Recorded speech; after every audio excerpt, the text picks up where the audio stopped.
ओम शांति। 15 जुलाई 2024 की साकार मुरली।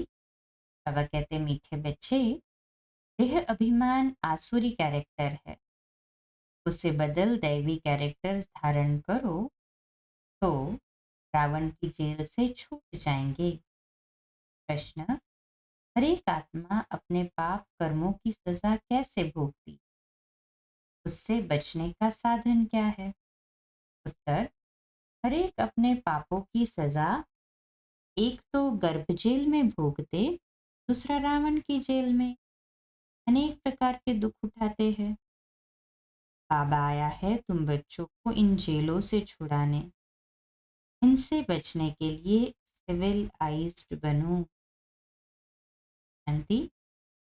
ड्रामा के प्लान अनुसार बाप बैठ समझाते, बाप ही आकर रावण की जेल से छुड़ाते हैं, क्योंकि सब क्रिमिनल आप आत्माएं हैं। सारी दुनिया के मनुष्य मात्र क्रिमिनल होने के कारण रावण की जेल में है। फिर जब शरीर छोड़ते हैं तो भी गर्भ जेल में जाते हैं। बाप आकर दोनों जेल से छुड़ाते हैं। फिर तुम आधा कल्प रावण की जेल में भी नहीं और गर्भ जेल में भी नहीं जाएंगे। तुम जानते हो, बाप धीरे धीरे पुरुषार्थ अनुसार हमें रावण की जेल से और गर्भ जेल से छुड़ाते रहते हैं। बाप बताते हैं, तुम सब क्रिमिनल हो रावण राज्य में, फिर राम राज्य में सब सिविलाइज्ड होते हैं। कोई भी भूत की प्रवेशता नहीं होती। देह का अहंकार आने से ही फिर और भूत की प्रवेशता होती है। अब तुम बच्चों को पुरुषार्थ कर देही अभिमानी बनना है। जब ऐसे अर्थात लक्ष्मी नारायण बन जाएंगे तभी देवता कहलाएंगे। अभी तो तुम ब्राह्मण कहलाते हो। रावण की जेल से छुड़ाने के लिए बाप आकर पढ़ाते भी, और जो सबके कैरेक्टर्स बिगड़ते हुए हैं वह सुधारते भी। सभी के कैरेक्टर सभी बिगड़े हुए रावण की जेल में, वो बाबा सुधारते भी है। आधा कल्प से कैरेक्टर्स बिगड़ते बिगड़ते बहुत बिगड़ गए हैं। इस समय है तमो प्रधान कैरेक्टर्स। दैवी और आसुरी कैरेक्टर्स में बरोबर रात दिन का फर्क है। आप समझाते हैं अब पुरुषार्थ कर अपना दैवी कैरेक्टर बनाना है, तभी आसुरी कैरेक्टर्स से छूटते जाएंगे। आसुरी कैरेक्टर्स में देह अभिमान है नंबर 1। देही अभिमानी के कैरेक्टर्स कभी बिगड़ते नहीं। सारा मदार कैरेक्टर्स पर है। देवताओं का कैरेक्टर कैसे बिगड़ता है? जब वे वाम मार्ग में जाते हैं अर्थात विकारी बनते हैं तब कैरेक्टर्स बिगड़ते हैं। जगन्नाथ के मंदिर में ऐसे चित्र दिखाते हैं वाम मार्ग के। ये तो बहुत वर्षों का पुराना मंदिर है।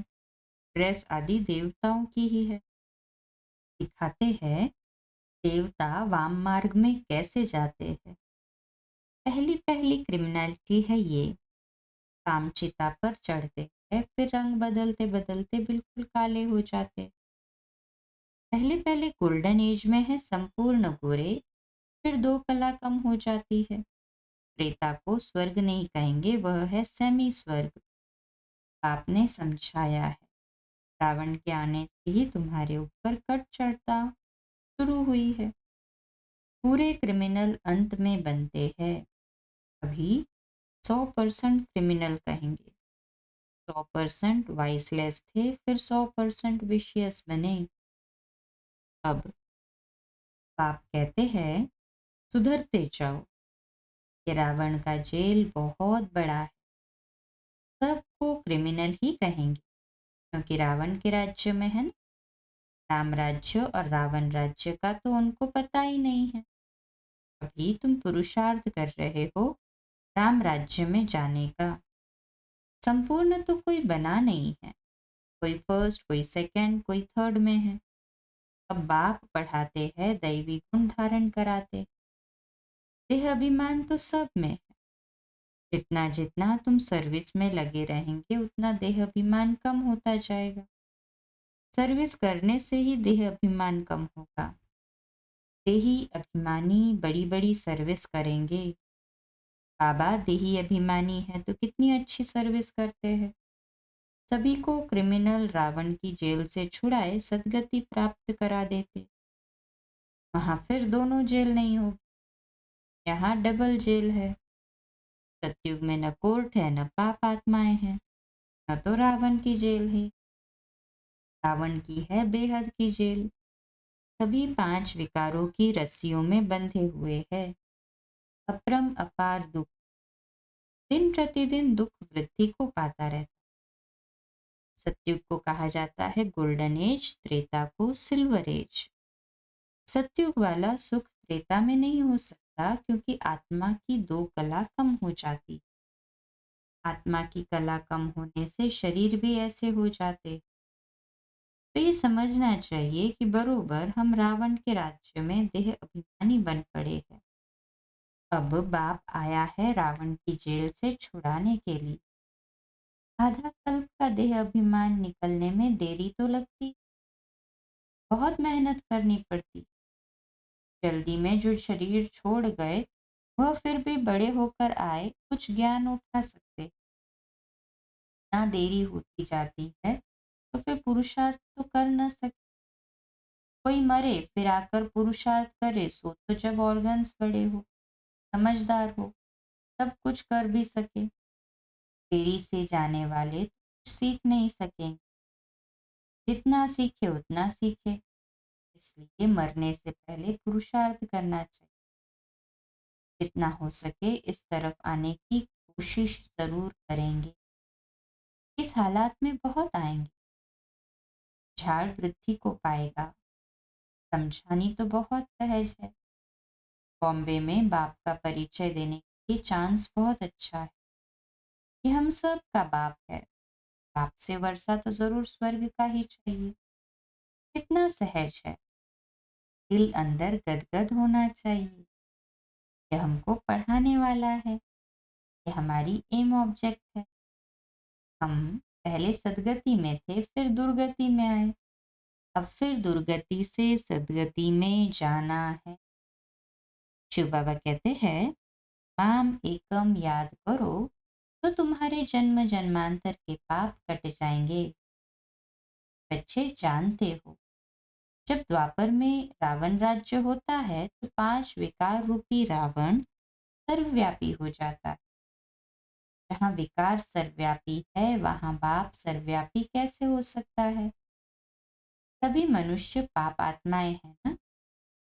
पाप सम्मुख है तब तो ऐसे कहते हैं कि मैंने कहा ही नहीं है, उल्टा समझ गए हैं। उल्टा समझते विकारों में गिरते गिरते, गालियां देते देते भारत का ये हाल हुआ है। क्रिश्चियन लोग भी जानते हैं कि 5000 वर्ष पहले भारत स्वर्ग था। सभी सतो प्रधान। भारतवासी तो लाखों वर्ष कह देते, क्योंकि तमो प्रधान बुद्धि बन पड़े हैं। वह फिर न इतना ऊंच बने न इतना नीच बने हैं। वह तो समझते हैं बरोबर स्वर्ग था। आप कहते हैं ये ठीक कहते। 5000 वर्ष पहले भी मैं तुम बच्चों को रावण की जेल से छुड़ाने आया था, अब फिर छुड़ाने आया हूँ। आधा कल्प है राम राज्य, आधा कल्प है रावण राज्य। बच्चों को चांस मिलता है तो समझाना चाहिए। बाबा भी तुम बच्चों को समझाते, बच्चे ऐसे ऐसे समझाओ। इतने अपरम अपार दुख क्यों हुए हैं। पहले तो अपरम अपार सुख थे जब इन लक्ष्मी नारायण का राज्य था। ये सर्वगुण संपन्न थे। अब ये नॉलेज है ही नर से नारायण बनने की। पढ़ाई है, इनसे दैवी कैरेक्टर्स बनते हैं। इस समय रावण के राज्य में सभी के कैरेक्टर्स बिगड़े हुए हैं। सबके कैरेक्टर सुधारने वाला तो एक ही राम है। इस समय कितने धर्म हैं, मनुष्यों की कितनी वृद्धि होती रहती है। ऐसे ही वृद्धि होती रहेगी तो फिर खाना भी कहाँ से निकलेगा। सतयुग में तो ऐसी बातें होती नहीं। वहां दुख की कोई बात ही नहीं। ये कलयुग है दुख धाम, सब विकारी है। वहां है सुख धाम, सतयुग है सुख धाम। सभी संपूर्ण निर्विकारी है। घड़ी घड़ी उनको ये बतलाना चाहिए तो कुछ समझ जाए। बाप कहते हैं, मैं पतित पावन हूँ, मुझे याद करने से तुम्हारे जन्म जन्मांतर के पाप कट जाएंगे। अब बाप कैसे कहेंगे? जरूर शरीर धारण कर बोलेंगे। पतित पावन सर्व का सद्गति दाता एक बाप है। जरूर वह किसी रथ में आया होगा। बाप कहते हैं, मैं इस रथ में आता हूँ। जो अपने जन्मों को नहीं जानते, बाप समझाते हैं ये 84 जन्मों का खेल। जो पहले पहले आए होंगे वही आएंगे, उनके ही बहुत जन्म होंगे, फिर कम होते जाएंगे। सबसे पहले देवताएं आए। बाबा बच्चों को भाषण करना सिखाते हैं, ऐसे ऐसे समझाना चाहिए। अच्छी रीति याद में रहेंगे, देह अभिमान तो भाषण अच्छा करेंगे। शिव बाबा देही अभिमानी है ना, कहते रहते हैं बच्चे देही अभिमानी भव। कोई विकार न रहे, अंदर में कोई शैतानी न रहे। तुम्हें किसको भी दुख नहीं देना है, किसकी निंदा नहीं करनी। तुम बच्चों को कभी भी सुनी सुनाई बातों पर विश्वास नहीं करना चाहिए। बाप से पूछो, ये ऐसे कहते हैं, क्या सत्य है? बाबा बता देंगे। नहीं तो बहुत है जो झूठी बातें बनाने में देरी नहीं करते। फलाने ने तुम्हारे लिए ऐसे ऐसे कहा सुनाकर उनको ही खाक कर देंगे। बाबा जानते हैं ऐसे बहुत होता है। उल्टी सुल्टी बातें सुनाकर दिल को खराब कर देते हैं। इसलिए कभी भी झूठी बातें सुनकर अंदर में जलना नहीं चाहिए। पूछो, फलाने ने ये ऐसे कहा है? अंदर सफाई होनी चाहिए। कई बच्चे सुनी सुनाई बातों पर भी आपस में दुश्मनी रख देते हैं। बाप मिला है तो बाप से पूछना चाहिए ना। ब्रह्मा बाबा पर भी बहुतों को विश्वास नहीं होता है, शिव बाबा को भी भूल जाते हैं। बाप तो आए हैं सबको ऊंच बनाने, प्यार से उठाते रहते हैं। ईश्वरीय मत लेनी चाहिए। निश्चय ही नहीं होगा तो पूछेंगे ही नहीं, तो रिस्पॉन्ड भी नहीं मिलेगा। बाप जो समझाते हैं उसको धारण करना चाहिए। तुम बच्चे श्रीमत पर विश्व में शांति स्थापन करने के निमित्त बने हो। एक बाप के सिवाय और कोई की मत ऊंचते ऊंच हो नहीं सकती। ऊंचते ऊंच मत है ही भगवान की, जिससे मर्तबा भी कितना ऊंचा मिलता है। बाप कहते हैं, अपना कल्याण कर ऊंच पद पाओ, महारथी बनो। पढ़ेंगे ही नहीं तो क्या पद पाएंगे? ये है कल्प कल्पांतर की बात। सत्युग में दास दासियां भी नंबरवार होते हैं। आप तो आए हैं ऊंच बनाने, परंतु पढ़ते ही नहीं है तो क्या पद पाएंगे? प्रजा में भी तो ऊंच नीच पद पाते हैं ना। ये बुद्धि से समझना है। मनुष्य को पता नहीं पड़ता है कि हम कहाँ जाते हैं, ऊपर जाते हैं या नीचे उतरते जाते हैं। बाप आकर तुम बच्चों को समझाते हैं, यहाँ तुम गोल्डन सिल्वर एज में थे, कहाँ आयरन एज में आए हो। इस समय तो मनुष्य मनुष्यों को खा लेते हैं। अब ये सभी बातें जब समझे तब कहे कि ज्ञान किसको कहा जाता है। कई बच्चे एक कान से सुनकर दूसरे से निकाल देते। अच्छे अच्छे सेंटर्स के अच्छे अच्छे बच्चों की क्रिमिनल आय रहती। फायदा नुकसान इज्जत की परवाह थोड़ी ही रखते हैं। मूल बात है ही पवित्रता की, इस पर ही कितने झगड़े होते हैं। आप कहते हैं ये काम महाशत्रु है, इन पर जीत पहनो तभी जगत जीत बनेंगे। देवताएं संपूर्ण निर्विकारी है ना। आगे चल समझ ही जाएंगे, स्थापना हो ही जाएगी। अच्छा, मीठे मीठे सिकिलदे बच्चों प्रति माता पिता बाप दादा का याद प्यार और गुड मॉर्निंग। रूहानी बाप की रूहानी बच्चों को नमस्ते। हम रूहानी बच्चों की रूहानी बाप दादा को याद प्यार गुड मॉर्निंग और नमस्ते। वाह बाबा वाह, शुक्रिया बाबा शुक्रिया। धारणा के लिए है पहली पॉइंट, कभी भी सुनी सुनाई बातों पर विश्वास करके अपनी स्थिति खराब नहीं करनी।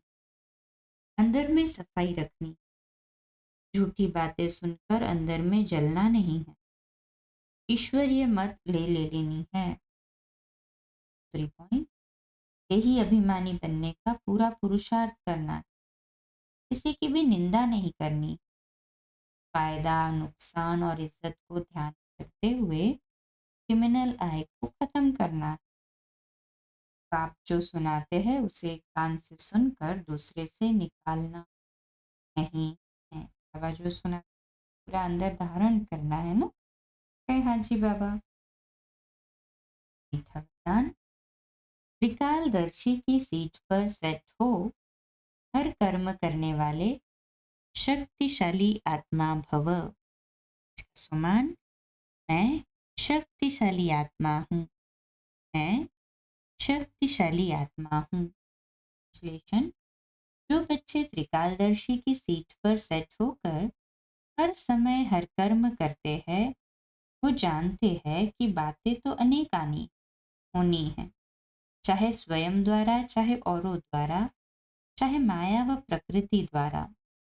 सब प्रकार से परिस्थितियां तो आएंगी, आनी ही है, लेकिन स्वस्थिति शक्तिशाली है तो परिस्थिति उसके आगे कुछ भी नहीं है। सिर्फ हर कर्म करने के पहले उसके आदि मध्य अंत तीनों काल चेक करके, समझ करके फिर कुछ भी करो तो शक्तिशाली बन परिस्थितियों को पार कर लेंगे। स्लोगन, सर्वशक्तिवान ज्ञान संपन्न बनना ही संगम युग की प्रारब्ध है। इसका अव्यक्त दिशा है।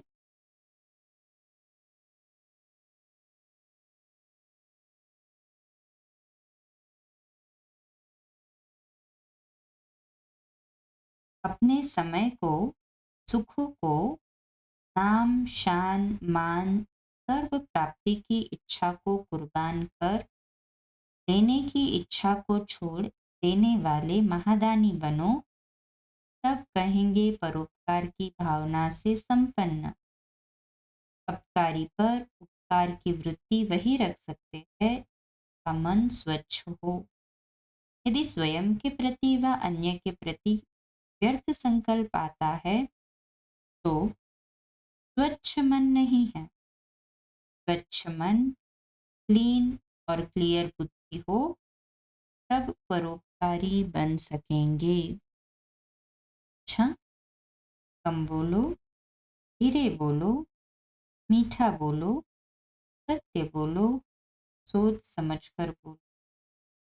नित्य भाव, प्राण भाव, निर्मल वाणी। आज का नया दिन आप सभी को मुबारक हो, मुबारक हो, मुबारक। शुभ दिवस। ओम शांति।